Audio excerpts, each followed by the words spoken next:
नमस्कार, आप देख रहे हैं देवभूमि डायलॉग। मैं हूं रमेश भट्ट। देवभूमि डायलॉग में आज बात करेंगे, क्या देवभूमि उत्तराखंड में एक तीसरे राजनीतिक विकल्प की जरूरत है। आम आदमी पार्टी के संयोजक अरविंद केजरीवाल ने कहा था कि 60% लोग उत्तराखंड के ये चाहते हैं कि उत्तराखंड में एक राजनीतिक विकल्प आए। और क्या आम आदमी पार्टी एक बेहतर राजनीतिक विकल्प आने वाले 2022 के चुनाव में साबित हो सकती है? और क्या कर्नल कोटियाल के नेतृत्व में आम आदमी पार्टी वाकई भारतीय जनता पार्टी और कांग्रेस को टक्कर दे सकती है? इन्हीं सब बात करने के लिए आज मेरे साथ देवभूमि डायलॉग के मंच पे बहुत ही खास मेहमान कर्नल अजय कोटियाल मौजूद है। बहुत बहुत स्वागत है कर्नल साहब आपका, और बहुत शुभकामनाएं आपको आगे के भविष्य के लिए। बहुत बहुत धन्यवाद रमेश भाई। और ये बहुत अच्छा हमारे लिए भी है कि आपके जरिए हम आज उत्तराखंड में बहुत सारे लोगों को अपना भी मैसेज दे पाएंगे कि किस मकसद से हमने आज ये स्टेप लिया है। धन्यवाद बहुत बहुत। कर्नल साहब, मुझे ये बताइए, आपको कब लगा कि आपको राजनीति में आना चाहिए और राजनीति में आकर आम आदमी पार्टी को ज्वाइन करना चाहिए? हम ना पहले तो मतलब है ही कि पहले इंडियन आर्मी में ही सर्विस कर रहे थे, तो ऑल ओवर इंडिया कहीं ना कहीं हमारी ड्यूटी रही है। 2013 में हम आए पोस्टिंग उत्तरकाशी में as principal Nehru institute of mountaineering. जी। अब यहाँ पे आने के बाद में क्या हुआ कि अ, वैसे तो डिजास्टर आना नहीं चाहिए कभी, लेकिन हमारी अप्रैल में पोस्टिंग आई 2013 में। और एक महीने के बाद में फेमस केदारनाथ जो आपदा आई थी वो आ गई। और क्योंकि हमारा रोल माउंटेनियरिंग से रिलेटेड था, सर्च एंड रेस्क्यू से रिलेटेड था, तो हम कहीं ना कहीं इनिशियल स्टेज में मतलब ये अपना बोलेंगे रेस्क्यू की कार्रवाई में जुड़े, फिर जी। उसके बाद में रिस्टोरेशन में जुड़े, फिर रिकंस्ट्रक्शन प्रोसेस में हम इन्वॉल्व हो गए। अब ऐसी प्रोसेस के साथ साथ कई कुछ युवाओं ने हमसे उम्मीद करी कि कहीं नौकरी पे लगाओ। एक हमने ट्रस्ट बनाया, यूथ फाउंडेशन। उससे काफी बच्चे फौज में और पैरामिलिट्री फोर्सेस में भर्ती होने शुरू हो गए। क्योंकि ऐसे माहौल को देख करके हमें कुछ लगा कि जो स्टेप्स हमने लेने की कोशिश करी है जी। वो एक सक्सेसफुल सा मॉडल दिख रहा है। तो क्यों ना हम इस चीज को और बढ़ाएं। और ये फिर काफी समझने के बाद में ये हमें क्लियर हो गया कि पॉलिटिकल प्लेटफॉर्म भी एक ऐसी जगह है जहाँ से जो एक्टिविटी अभी तक हम कर रहे हैं उन्हें अगर करेंगे तो वो ना 10 गुना और ज्यादा हो सकती है। ओके। तो ये था बेसिकली तो हमारा आप। एक सोच कि कैसे हम राजनीति वाले फील्ड में ओके। धीरे धीरे करके नहीं, इन्वॉल्व तो हुए, और उसके आपने बाद में आज हमने यहाँ ज्वाइन ही आप कर लिया है। आपने यहाँ की परंपरागत पार्टियों में ट्राई नहीं किया, भारतीय जनता पार्टी और कांग्रेस पार्टी में, कि यहाँ मैं ज्वाइन करूं क्योंकि इनका संगठन है, इनके पास सब कुछ है, पिछले कई सालों से यहाँ पर ये लोग राज कर रहे हैं? आपको नहीं लगा कि बीजेपी और कांग्रेस में जाना चाहिए? देखो क्या है कि मकसद हमारा बड़ा क्लियर है। पॉलिटिकल पार्टी होगी, एक प्लेटफॉर्म होगा, अपनी एक्टिविटी को ना हम और बढ़ा सकते हैं। आज हमको दिखा कि एक ये पार्टी जो है आम आदमी पार्टी, ये डिसीजन मेकिंग में, अपने जो सब्जेक्ट्स हैं उनके सिलेक्शन में कोई बहुत ज्यादा यहाँ पे ना मतलब सेंट्रल ओरिएंटेड चीजें नहीं होती। यहाँ पे इंडिपेंडेंस होता है। फिर उसके बाद में हमने इस पार्टी की एक्टिविटीज को ऑब्जर्व करा।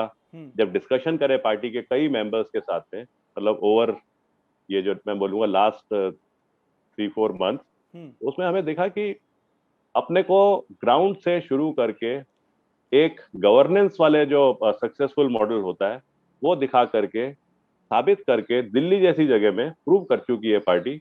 और जो इनके जो बेसिक जो मुद्दे रहे हैं वो खाली दिल्ली के नहीं है, वो खाली उत्तराखंड के नहीं है, वो ना ऑल ओवर इंडिया के हैं। उत्तराखंड में थोड़े ज्यादा उनका असर आता है। हम्म। उन मुद्दों को अगर इन्होंने कामयाब तरीके से ठीक कर दिया है तो मेरे को पक्का यकीन है। और उसके बाद में हमने आम आदमी पार्टी को ज्वाइन करके ये स्टेप लिया कि यहाँ पे ला करके इस मॉडल को हम पहाड़ के हिसाब से ट्राई करेंगे और उसे सक्सेसफुल बनाएंगे। बट सर, एक ऐसी पार्टी, भारतीय जनता पार्टी, जो 30 साल से ज्यादा पुरानी पार्टी है, कांग्रेस पार्टी आजादी से पहले की पुरानी पार्टी है, इन दोनों पुरानी पार्टियों पे जाने के बजाय आपने एक 7-8 साल की नई नवेली पार्टी चुन ली। क्या होता है कि अब हमारा बैकग्राउंड आर्मी का भी है। मतलब हम एक्चुअली कह नहीं सकते कि आज पॉलिटिक्स कैसे चलती है ग्राउंड पे, लेकिन हमें काफी हद तक दिखता है कि आपको ना डिपेंड होना पड़ता है किसी डिसीजन मेकिंग पे, किसी और पे, थर्ड पर्सन पे, एक सेंट्रल अथॉरिटी पे। डिसीजन मेकिंग जो है वो जो अगर आपके अपने एक्सपीरियंस है, एक्सपर्टीज है, वो ना बहुत ज्यादा फिर उसमें कोई मदद नहीं कर पाती। अब हम बहुत ज्यादा क्योंकि किसी की तरफ रिक्वेस्ट करके, बहुत ज्यादा कहीं हम हाथ जोड़ करके, कहीं मैं बोलूंगा कि बिल्कुल पीछे पड़ कि भाई हमको प्लीज कुछ कर दो, वैसे वाले भी नहीं है, क्योंकि हमारी प्रवृत्ति वो नहीं है।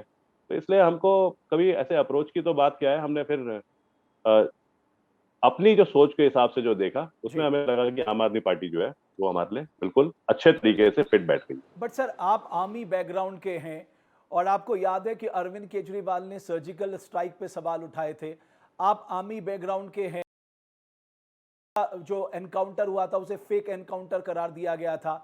आप आर्मी बैकग्राउंड के हैं, दिरबल सिंह नेगी की एक मासूम की निर्मम हत्या कर दी गई थी दिल्ली के दंगों में और आम आदमी पार्टी के एक पार्षद का नाम आया था। ये सवाल बीजेपी ने खड़े किए हैं कि जो पार्टी ऐसे काम करती है उसमें एक आर्मी बैकग्राउंड का आदमी कैसे जा सकता है। सबसे पहले तो ना इसमें ये बोलूंगा कि हमारा जो आर्मी का बैकग्राउंड है, हमारा जो कैरेक्टर है, अगर हम बोलें राष्ट्रवाद, नेशनलिज्म, अगर हम बोलें कि हम समझदार हैं, अगर हम बोलें हमने कामयाब मॉडल क्रिएट करने की कोशिश करी और वो हो गए हैं, तो मेरे ख्याल से उस पर तो हमको क्वेश्चन शायद नहीं करा जा सकता है, चाहे कोई भी पार्टी हो। ये मैं जरूर देखता हूँ क्योंकि मैं समझदार हूँ। मैं एकदम से वो इंसान नहीं हूँ कि बात सुनी और उसको ना सीधा ही मान लिया। मैं उस पर रिसर्च करने की कोशिश करता हूँ, जी। मैं उसको असेस करता हूँ। आपने बात करी सर्जिकल स्ट्राइक की, पता टेक्निकल वर्ड जो है ना उनको कैसे घुमा दिया जाता है। मैंने वो स्पीच देखी है अरविंद केजरीवाल जी की, जी। जिसमें उन्होंने बोला है सबसे पहले तो ये सर्जिकल स्ट्राइक नहीं थी।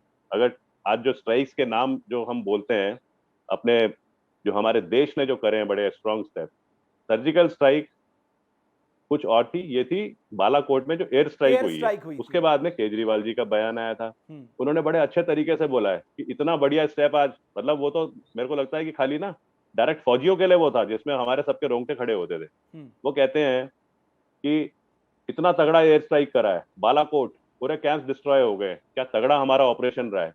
इस पाकिस्तान की हिम्मत नहीं होगी कि दोबारा सोचे, मतलब सरकार ने इतना बड़ा स्टेप लिया है, अंदर जाकर के मारा है, जैसे इजराइल ठोकती है अपने दुश्मनों को। आज गवर्नमेंट ने अगर वो स्टेप लिया है तो वो ना सबका एक जोश पैदा करता है। ये उनके उस बयान से तथ्य निकलता है। वो कहते हैं ये पाकिस्तान जो खत्म हो गया है, अगर ये थोड़ा सा कोशिश कर रहा है झूठी चीजें बयान करने की, तो इसे तो और खत्म करा जाए। ये उनकी स्पीच के पॉइंट्स हैं। उस पॉइंट को मेरे को नहीं पता किस तरीके से वो करा गया है कि उन्होंने क्वेश्चन करा।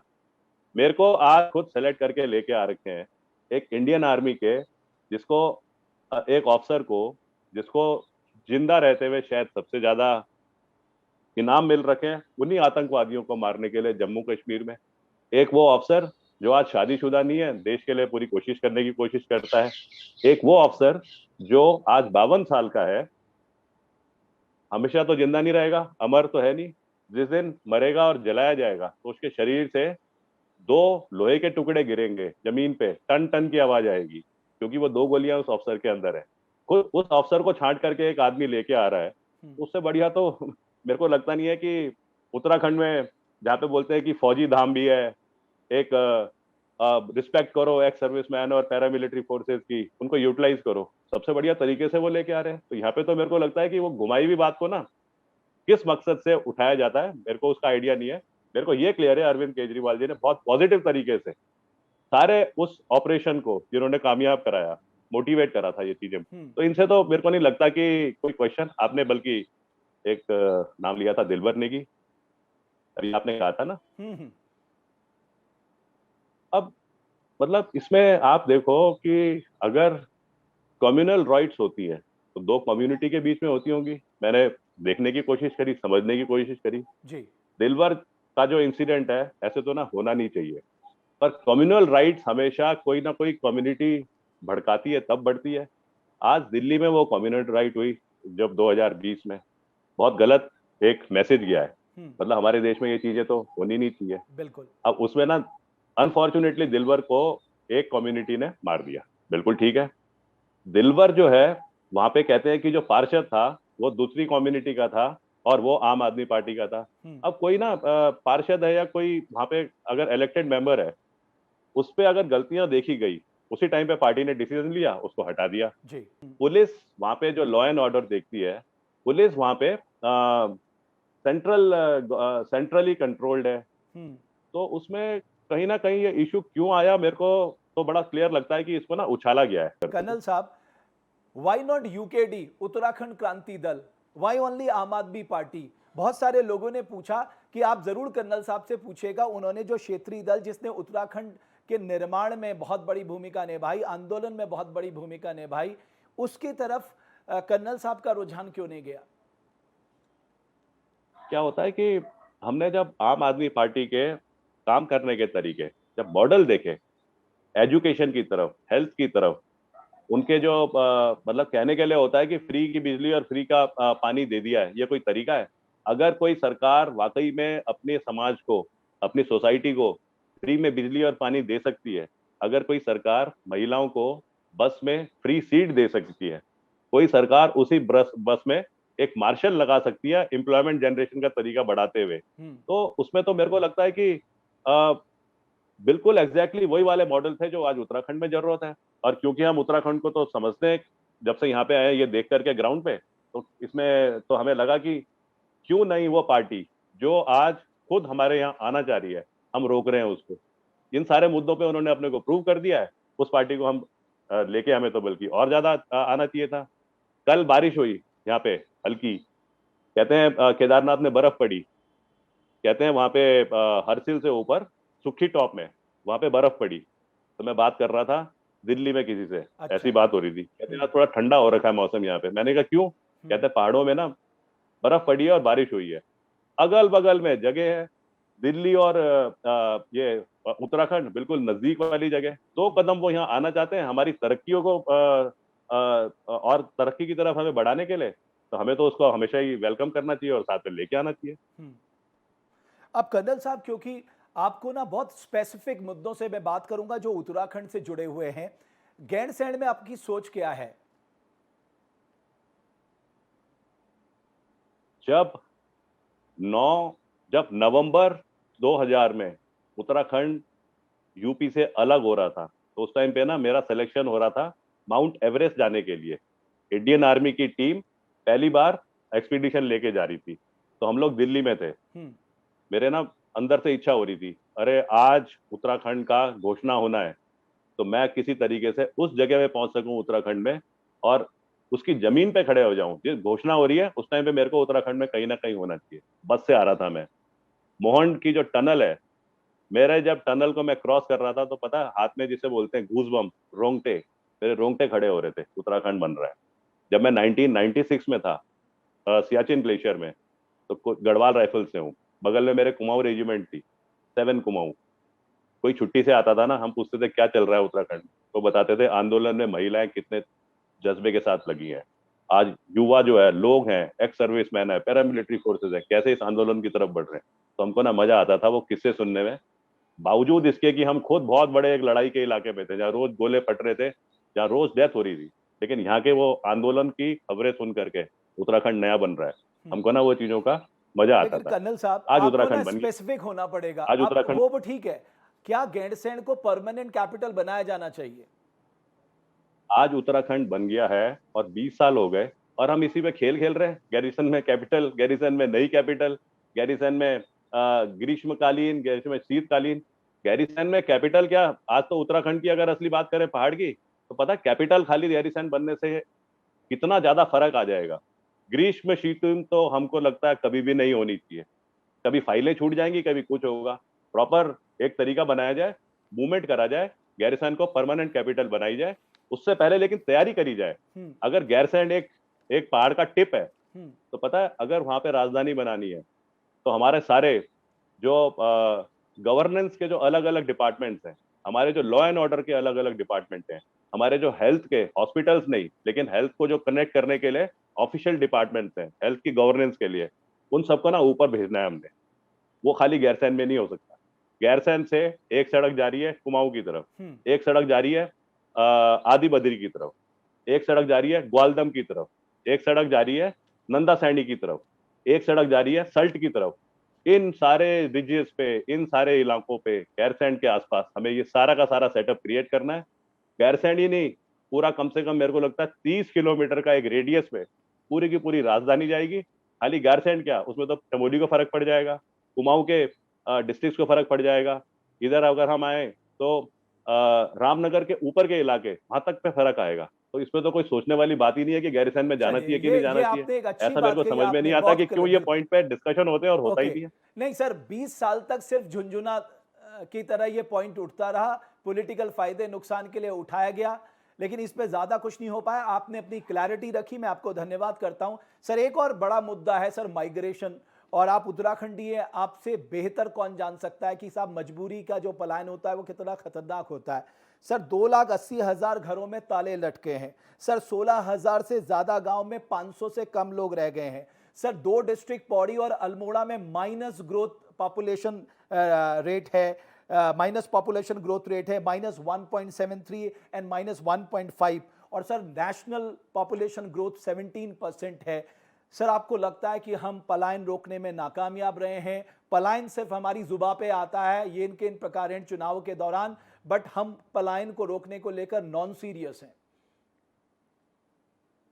देखो, अगर पलायन अच्छाई के लिए हो रहा है तो हो जाना चाहिए, रिवर्स पलायन अच्छाई के लिए हो रहा है तो हो जाना चाहिए। लेकिन मजबूरी के कारण अगर हम पलायन कर रहे हैं पहाड़ से, क्योंकि हमारे को लगता है कि मेरे बच्चे तो पढ़ाई नहीं कर पा रहे ठीक से, मेरे को लगता है कि मेरी जो चाची है वो प्रसव जब उसको हुआ उस टाइम पे बच्चा देते देते उसकी मौत हो गई। मेरे को अगर लगता है कि ऊपर एक जो एसेंशियल बेसिक एमिनिटीज हैं वो नहीं है, उसकी वजह से मेरे को जाना पड़ रहा है। अगर मेरे पास रोजगार नहीं है और मैं जाकर के दूसरी जगह नौकरी कर रहा हूँ, तो ये पलायन तो मतलब एक टोटली नेगेटिव चीज बन गई है। आपने बड़े अच्छे वो डेटा दिए हैं, मैं आपको रिक्वेस्ट करूंगा मेरे से भी शेयर करे जाए, क्योंकि आप ऐसे ऐसे अच्छे अपॉइंटमेंट में रहे हैं यहाँ पे, आपको बड़ी अच्छी जानकारी है। उन डेटा को भी अगर हम देखें तो इतना ज्यादा पलायन हो रहा है, हमें तो रिवर्स पलायन देखना है। आज कोविड जब सब जगह फैल रखा है तो लोग ना वापिस भी आ रहे हैं। जब लोग वापिस आए तो मैं अपने गाँव गया था, जी। 5 परिवार आए थे वापस, 5 लोग बॉम्बे और दिल्ली से। उसके बाद ना 3 वापस चले गए जब ये कोविड का एनवायरनमेंट ठीक हुआ, लेकिन 2 रुक गए। एक ने मुर्गी पालन कर रखा है। अब क्योंकि वो नीचे दिल्ली और बॉम्बे में काम करके आया है, तो उसके अंदर ना एक बड़ा टेक्निकल कोऑपरेटिव मॉडल बनाने का तरीका उसको समझ में आता था।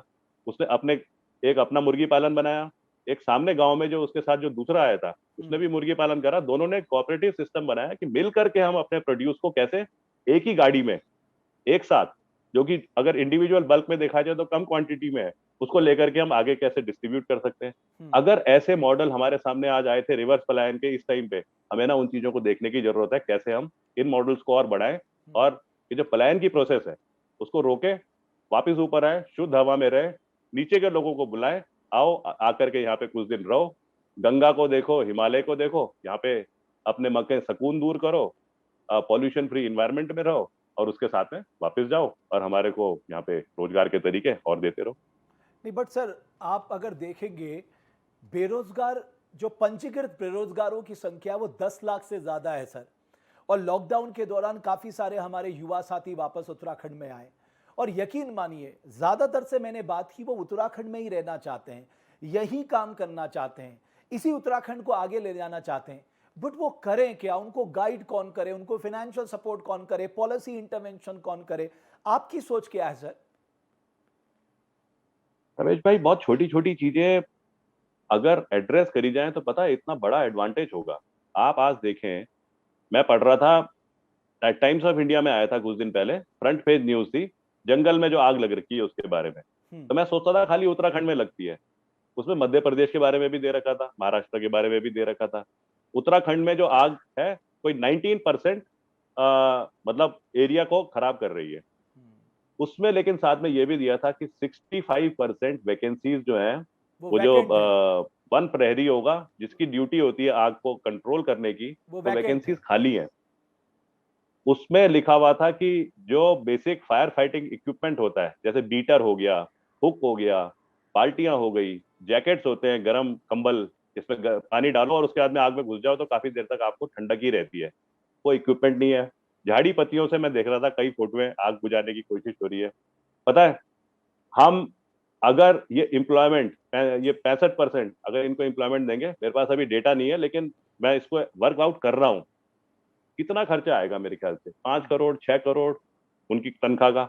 लेकिन वो जो 100 करोड़ की हमारा जो नुकसान हो रहा है आग की वजह से, वो सारा का सारा बच भी रहा है। तो हमारे पास तो ना इतने सारे मॉडल हैं और इतने पावरफुल यूथ है हमारे पास, हम उनको रोजगार नहीं दे करके, ये नहीं है कि उनका नुकसान खाली कर रहे हैं, जी। हम अपना भी नुकसान कर रहे हैं। अगर उनको रोजगार उत्तराखंड में दिया जाएगा तो वही तो बनाएंगे यहाँ की चीजों को और अच्छा, बट यहाँ के कर्नल पहाड़ साहब, और स्ट्रांग होंगे, यहाँ कर्नल पे जो साहब, है आपने दोबारा से आपने रेवेन्यू जनरेशन के बहुत सारे मॉडल अपने आप आ जाएंगे। आपने जंगल की आग का मुद्दा उठाया, आपने कहा ये बिल्कुल सही बात है। और जो मिनिस्टर ऑफ फॉरेस्ट है उन्होंने भी कहा साहब हमारे पास पर्याप्त मैन पावर नहीं है। बट सर, ये तो बात हो गई कि जब आग लग जाएगी तब हम उसे कैसे बुझाएंगे। बट सर, हमारे यहाँ कैसे हैं, prevention is better than cure. आपने देखा, आपके मेट्रोलॉजिकल डिपार्टमेंट के आंकड़े आपके पास हैं कि साहब आपके पास बारिश एवरेज से बहुत कम हुई है, और कम बारिश का मतलब नमी जंगलों में कम होना और आग ज्यादा पकड़ जाना। सर, हमारी प्रोएक्टिव अप्रोच नहीं है। जब हम प्रोएक्टिवली इस डिसीजन पे, इस दिशा पे काम करेंगे और हमें मालूम होगा कि साहब हमारी इकोलॉजी तो बर्बाद हो ही रही है, उत्तराखंड का नाम भी खराब हो रहा है, वो सोच कहां से आए। देखो रमेश भाई, बहुत सही बोल रहे हो आप। क्या है, एक तो ना हम अगर टेरेन कॉन्फ़िगरेशन भी देखें तो आप देखेंगे चक्राता साइड में, हिमाचल साइड में इतनी ना फॉरेस्ट फायर नहीं लग रही है, क्योंकि वहां के पहाड़ जो है वो थोड़े से रोलिंग है। आप चलो उत्तरकाशी, आप चलो रुद्रप्रयाग, गढ़वाल कुमाऊं के जो अपर जो रीचेज हैं, वहां पे खड़े पहाड़ है। सिंपल सा होता है, अगर खड़े पहाड़ है ना, तो जब नीचे से आग लगाई गई, थोड़ी सी हवा होगी, वो बहुत तेजी से ऊपर को बढ़ती है। यहाँ पे चीड़ के पेड़ भी है, वो भी एक कहीं कहीं ना कहीं इसका हिस्सा है। लेकिन मैं जो बात कर रहा था, ये अपना मध्य प्रदेश में, महाराष्ट्र में, वहां पे तो चीड़ के पेड़ नहीं है, आग वहां पे भी लग रही है। इसका मतलब पत्ते जब इकट्ठे हो रहे हैं, नीचे आ रहे हैं।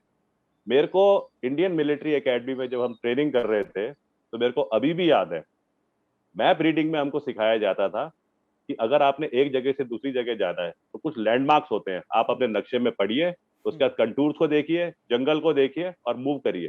तो उसमें एक लैंडमार्क होता है, उसे बोलते हैं फायर लेन। बीच बीच में जंगलों में फायर लेन बनाई जाती है। फायर लेन का मतलब हो गया एक चौड़ाई, मान लो वो 20 फीट चौड़ाई की एक कच्ची एक जगह को लिया जाएगा और उसमें से पेड़ घास फूस सब साफ कर दी जाएगी, ताकि अगर जंगल में आग लगती है राइट साइड में, तो उस फायर लेन में पहुंचने के बाद वो लेफ्ट साइड में नहीं जा सकती। ये सारे के सारे प्रिवेंशन ना आज हमारी जो डिपार्टमेंट ऑफ फॉरेस्ट में जो टीचिंग है उसका उसका हिस्सा है। बीच बीच में हमें ये जो नीचे पत्ते इकट्ठे हो रहे हैं उसको ना साफ करना है। अगर ये वाले प्रिवेंशन होंगे तो मेरे को लगता है कि 70% फायर तो वैसे ही रुक जाएगी। ओके। ऐसे बहुत सारी चीजें हैं, ऐसी बहुत सारी चीजें हैं जो ओके। गांव वालों से पूछा जाए कि तुम कैसे, अगर इस चीज को देखते हो कि आग लगेगी तो कैसे बुझेगी, पहले शुरुआत में ही आप उनको थोड़ा सा ना फायर फाइटिंग इक्विपमेंट वहां पे दे दो, ताकि आग लग रही है और उसी टाइम पे बुझा दिया जाए। तो पता है, ये तो स्टेज आएगी नहीं कि इतना बड़ा हमारे यहाँ जो प्रॉब्लम हो जाती है हर साल, तो होती रही। ओके। कर्नल साहब, मैं एजुकेशन सेक्टर पे भी आपकी सोच जानना चाहता हूं, और खासकर पहाड़, क्योंकि आप जानते हैं देहरादून और नैनीताल हमारे एजुकेशन हब के तौर पे जाने जाते हैं। आज हालात ये हैं कि सरकारी स्कूल बंद हो रहे हैं, वो कई स्कूल तो ऐसे हैं जहां पर बच्चे कम है, टीचर्स ज़्यादा हैं। आपका जो drop out ratio near about 11% है। क्वालिटी ऑफ एजुकेशन को लेकर अमूमन सवाल उठते हैं। सरकारों का ध्यान इस तरफ इसलिए ज़्यादा नहीं है बिकॉज अगर आप जो पैसा देते हैं वो ज़्यादातर सैलरी में चला जाता है। आपकी उत्तराखंड की जो प्राइमरी एजुकेशन है या अपर प्राइमरी एजुकेशन है, उसको लेकर आपका दृष्टिकोण क्या है?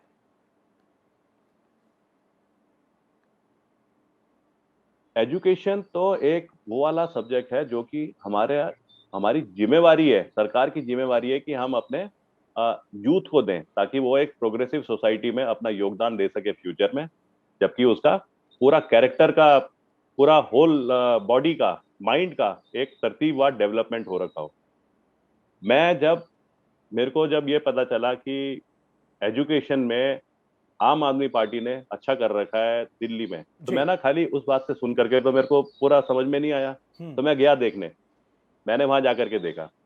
अगर मतलब ये सिंपल सा लॉजिक है, अगर एक अच्छा इंफ्रास्ट्रक्चर है, अगर वहां पे अच्छे स्पोर्ट्स फील्ड्स हैं, अगर वहां पे स्विमिंग पूल है, अगर वहां पे साफ सुथरे टॉयलेट हैं, अगर वहां पे ना जैसे पियोन ड्यूटी पे लेडीज को लगाया गया। मलिन बस्ती के बच्चे जब सुबह आए, उनको वो सबसे पहले इकट्ठा करके अच्छे तरीके से नहलाती है, उसके बाद में उनको अच्छे कपड़े पहनाती है, फिर क्लास में लेके जाती है। टीचर्स जो इंग्लिश बोलते हैं, वो ना हाव हाव बोलने वाली इंग्लिश नहीं है, वो बच्चे के माइंड सेट के अंदर कैसे अच्छे विचार को डेवलप करा जाए, वो वाली इंग्लिश बोलते हैं। तो वो देख करके तो लगता है कि ये तो कोई बहुत बड़ी चीज थी नहीं, इसे बेसिक तरीके से करना था। और हमारे यहाँ पे जो जैसे आपने कहा नैनीताल, देहरादून, एजुकेशन हब से, ये ऐसे हमारे पहाड़ों पे क्यों नहीं हो सकते हैं? थोड़ा सा शायद फर्क होगा। वहां पे क्या होता होगा दिल्ली में, क्योंकि प्लेन है, एक जगह से बस चलती होगी और वो सब बच्चों को तरतीबवार बिठा करके लेके आ जाती होगी। पहाड़ों में अगर हम बनाएंगे तो कई अलग अलग ये छोटे रोड्स एंड ट्रैक्स होते हैं, उन पे जाने की जरूरत होती है। ठीक है, अलग अलग रोड है तो आप बस मत करो, आप 4 छोटी वाली मिनी वैन कर दो, जिसमें कि उतने उतने बच्चे आए, तो ये थोड़ा सा ना हो सकता है कि कुछ exchequer expenditure to the state थोड़ा सा बढ़ेगा। लेकिन वो थोड़े से बढ़ने से हम इतने बढ़िया यूथ को यहाँ पे तैयार करेंगे। पहले ही वो एक तो पहाड़ों का रहने वाला है, उसकी अपनी एक खुद ही कैरेक्टर स्ट्रेंथ है, उसके अंदर खुद ही एक बॉडी के अंदर एक जो इंटरनल ताकत होती है वो है, और उसका माइंडसेट अच्छा कर दिया तो वो तो हमारे उत्तराखंड को और अच्छे तरीके से बनाएगा। बट हमें छोटी सी चीजों को फॉलो करना ओके है, खाली ज्यादा फर्क नहीं आएगा कर्नल साहब, इससे, लेकिन दिल्ली का ओवरऑल पर्पस में एजुकेशन बहुत ज्यादा मॉडल, फर्क आएगा। कर्नल साहब दिल्ली का एजुकेशन मॉडल, उसकी चर्चा होती है, इसमें कोई दो राय नहीं है। बट सर आप ये नहीं कह सकते I will replicate the same model in Uttarakhand.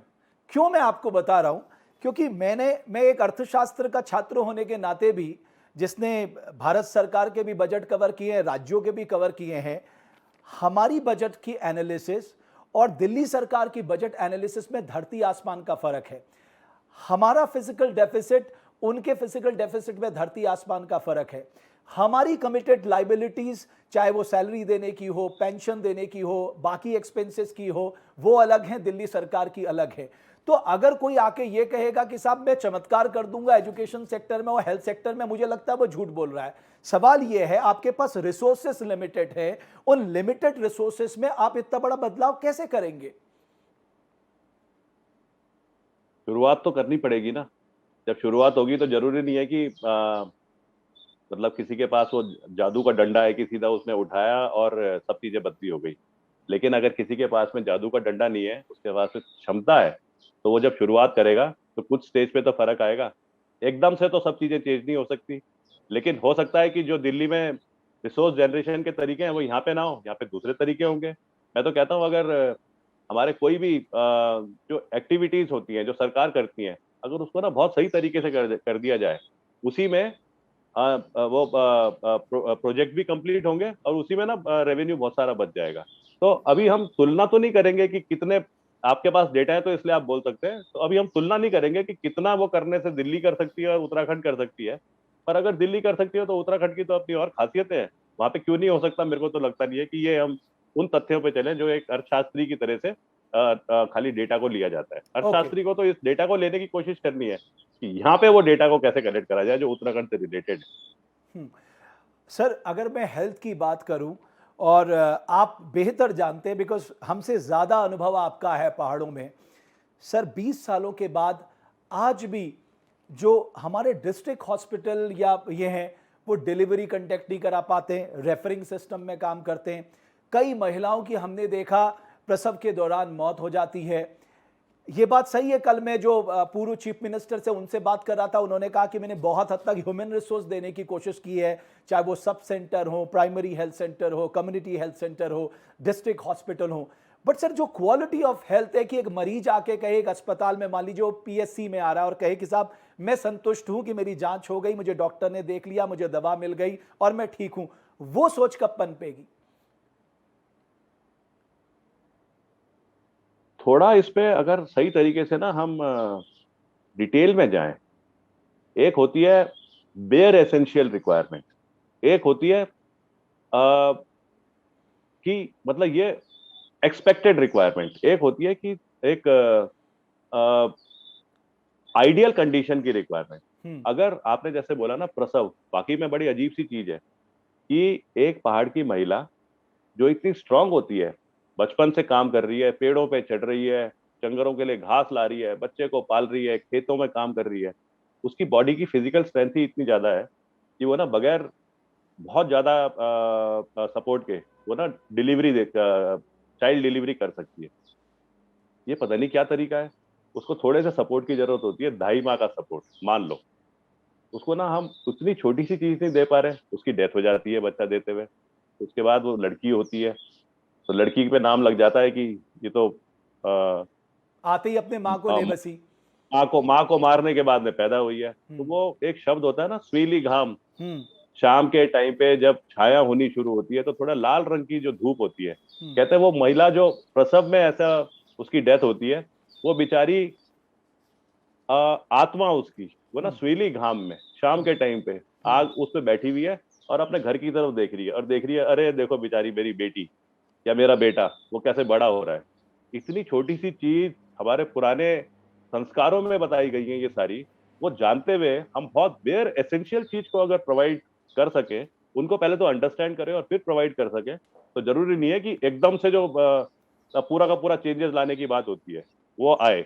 लेकिन बहुत अच्छी रिक्वायरमेंट हम पूरी कर सकते हैं इन चीजों को भी करके। ओके कर्नल साहब, मैं आपसे थोड़ा और स्पेसिफिक हो जाता हूं। मान लीजिए आपसे पूछा जाए कि साहब 10 से 15 लोग उत्तराखंड में बेरोजगार हैं, कर्नल क्या सोचते हैं कि कर्नल के आइडियाज क्या हैं कि मैं किन किन सेक्टर्स पे इनको एम्प्लॉयमेंट दे सकता हूं? हाँ, तो एम्प्लॉयमेंट के ना इतने सारे हैं मेरे पास आ गए 10 से 15 लोग। मैं उनमें से एक को ट्रेन करूंगा। उसको मैं क्या करूंगा, एक बेसिक ट्रैकर गाइड की एक मान लो एक किसी के साथ में मैंने लगा दिया और उसके साथ उसको ऑन द जॉब ट्रेनिंग करा दी। उसके बाद इसको मैं तैयार करूंगा अपना जो अपनी रिमो एक्सपीडिशन है उसकी एजेंसी के साथ में। वहां से मैं इनको बोलूंगा एक ग्रुप लेके आओ। ये 10-12 लड़के जो बिल्कुल सिंपल से हैं, जब ये लेकर के जाएंगे ना उस ट्रैकिंग टीम को पहाड़ के अंदर, उस टीम को वैसे ही मजा आ जाएगा क्योंकि वो बच्चे अपनी कहानी बता रहे होंगे साथ में कि सर मैं ना पैदल चल के आता था, उसके बाद में ये स्कूल में मेरी पढ़ाई होती थी, फिर उसके बाद मैं वापस जाता था, वापस जाते हुए हम लोग एक एक बाल्टी पानी लेके आते थे, एक एक मग्गा पानी लेके आते थे। हम्म। रास्ते में लाल रंग का एक फूल होता था, हम्म। उत्तराखंड का स्टेट फूल है, बुरांस रोडेडोंड्रॉन। नेपाल में उसको लाली गुरांस बोलते हैं। ये खाली लाल रंग का नहीं होता है, सफेद रंग का भी होता है, नीले रंग का भी होता है, लाल वाले से जूस निकलता है बुरांस का। वो इतनी सारी कहानियां सुनाते हुए जाएगा कि वही ट्रैकर टीम जो आ रखी थी वो चाहेगी कि मैं अगले साल दोबारा जब यहाँ पे आऊं तो इसी वाले बच्चे के ग्रुप को लेके जाऊं जो बिल्कुल नोविसेस हैं, जो ऑर्गेनिक हैं, जो प्रिस्टीन है। तो ये तो बहुत छोटा सा मैं ऐसी जो दिमाग में आ रहा है वैसे एग्जांपल देने की कोशिश कर रहा हूँ। या तो हिमालय में तो कौन सी ऐसी चीज है जिसको यूटिलाइज नहीं करा जा सकता। यमुनोत्री को आप देखिए, आजकल पिछले 3-4 साल से अगर हम नोट करें, यमुनोत्री में ना एक नेचुरल प्रोसेस हो रही है। जी। वहां पे पहाड़, उसमें से धुआं निकल रहा है, उसमें से पत्थर गिर रहे हैं। पता है जब उत्तरकाशी में वर्णावत आपदा आई थी, हम्म। आज भी अगर आप नेट में टाइप करेंगे तो वर्णावत आपदा के ना छोटे छोटे से क्लिपिंग्स इतने सारे लोग देखने की कोशिश करते हैं डिजास्टर की इफेक्ट को देखने के लिए। आज वही यमुनोत्री जहाँ पे वो पत्थर गिर रहे हैं, हम्म। एक घाटी है, यमुनोत्री की तरफ जा रहे हैं, तो घाटी के ना दाहिने तरफ पहाड़ के ऊपर से पत्थर आ रहे हैं। आप क्या करो, बाएं तरफ जो गांव है हम्म। वहां पे एक टीम को लेके जाओ, बोलो हम आपको ना नेचुरल दिखाते हैं कि कैसे ये जो फिनोमिना है हिमालय के जो अंदर जो प्रोसेसेस चल रही हैं जिसकी वजह से कई बार नुकसान होता है। हम्म। एक टेंट लगा दो वहां पे, उनको अच्छा सा दिन में 3 बार खाना दो, एक अच्छी टॉयलेट फैसिलिटी दो, वहां पे एक बच्चे को बिठा दो साथ में जो उनको गांव के बारे में बताते रहे। वो अपना टेलीस्कोप लगा करके ना 3 दिन बैठेंगे और उस मोमेंट का इंतजार करेंगे जब वहां पहाड़ से पत्थर, धुआं निकल रहा है, पत्थर निकल रहा है, और उसको कैच करने के लिए इस डिजास्टर टूरिज्म की प्रोसेस शुरू हो जाएगी। पता है, इतने सारे एग्जाम्पल तो बहुत सारे बन सकते हैं छोटे छोटे, हाँ कर्नल स्पेसिफिक साहब, टू एरिया। कर्नल साहब मैं एक भाव और जानना चाहता हूँ। हम देवभूमि उत्तराखंड के लोग हैं, हम विशुद्ध रूप में उत्तराखंडी लोग हैं।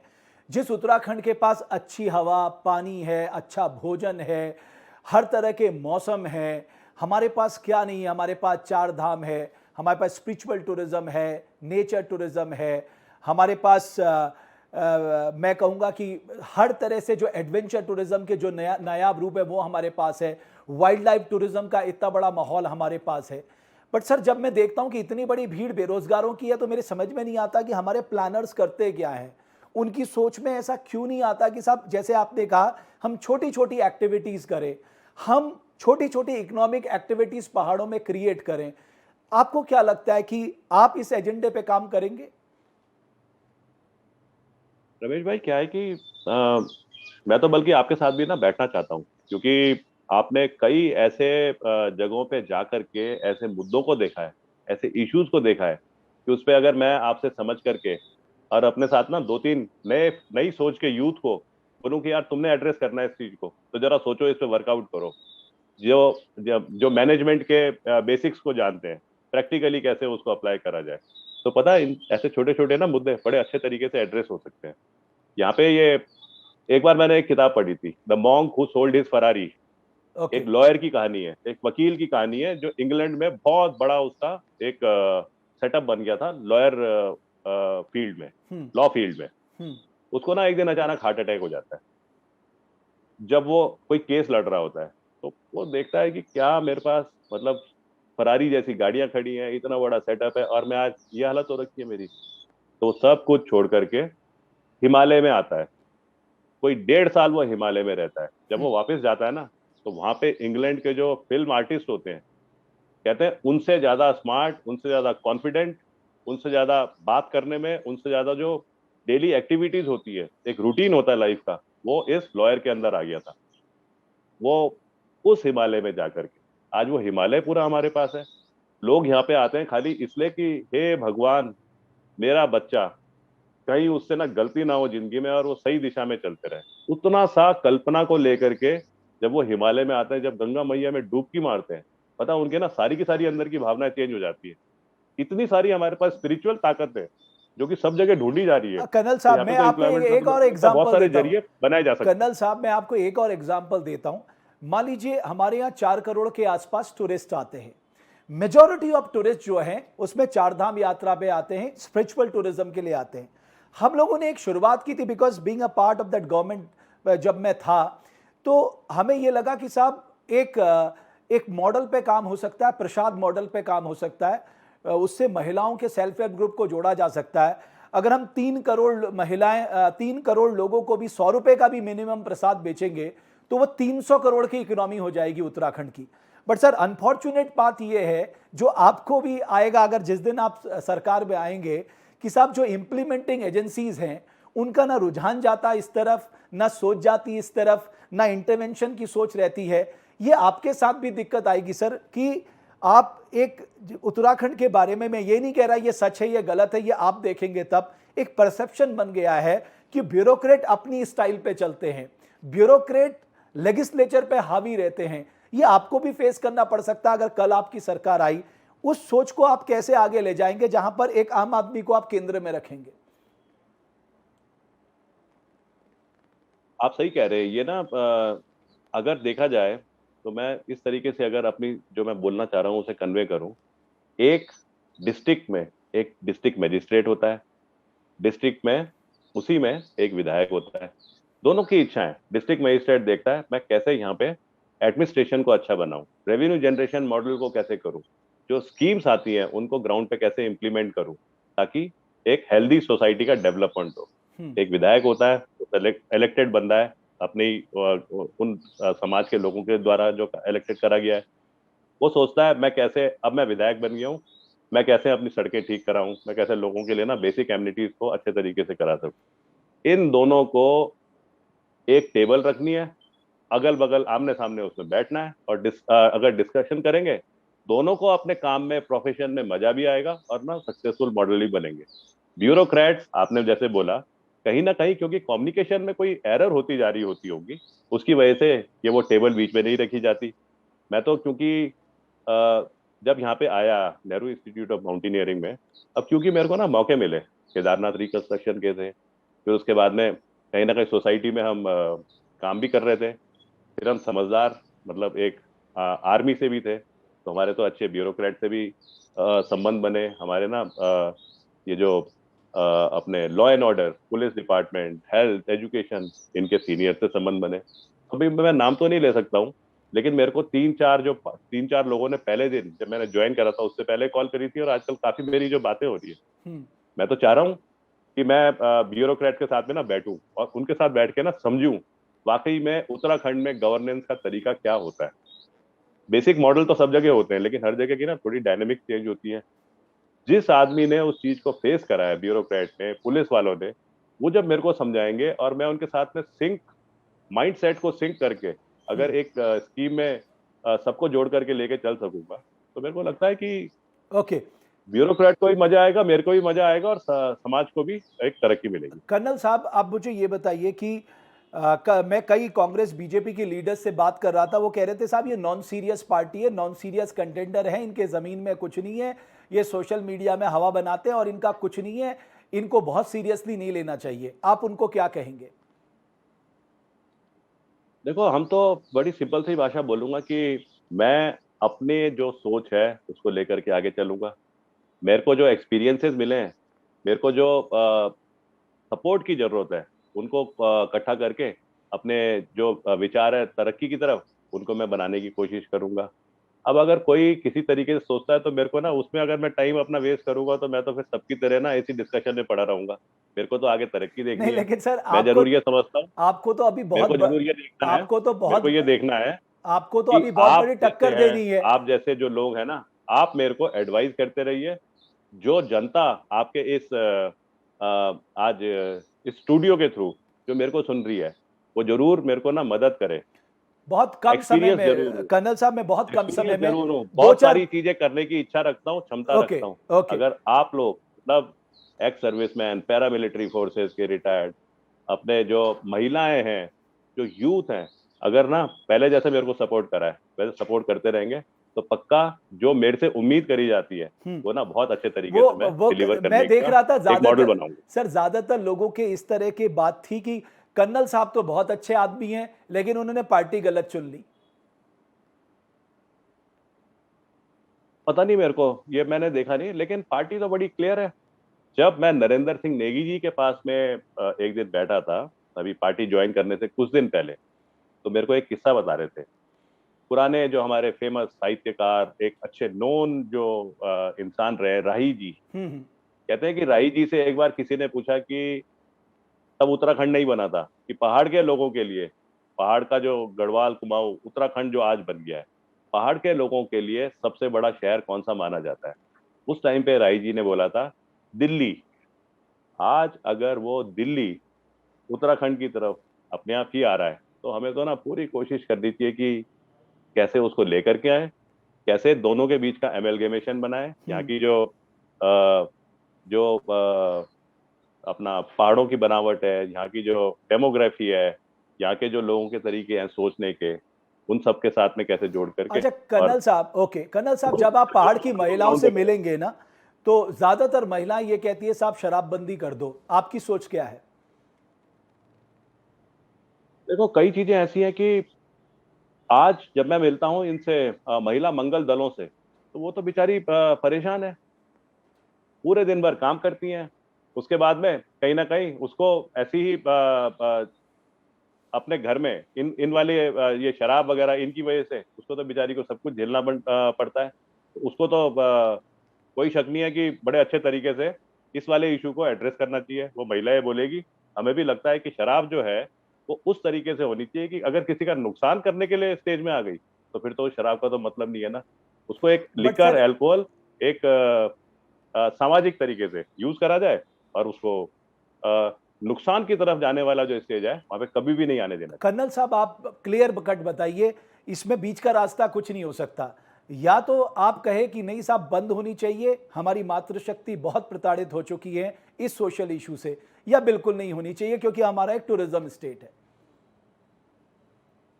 देखो, मैं दोबारा से बोल रहा हूँ, पता है अल्कोहल है, अल्कोहल कंटेंट तो आज कफ लिंक्टस के अंदर भी होता है। किस तरीके की शराब से अगर घर बर्बाद हो रहा है, उस शराब को तो बिल्कुल ही वहां पे ना रोकने की जरूरत है। लेकिन कई सोसाइटी में अगर बहुत तरतीब से सोसाइटी को देखते हुए अगर उसका कंजम्पशन करा जाए, तो वो उसमें कोई खराबी भी नहीं। ओके।